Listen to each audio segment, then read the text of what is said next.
Always be aware what really matters.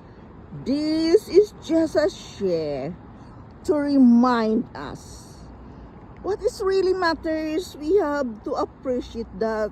As it says in Matthew 22:37, you shall love the Lord your God with all your heart, with all your soul, and with all your mind.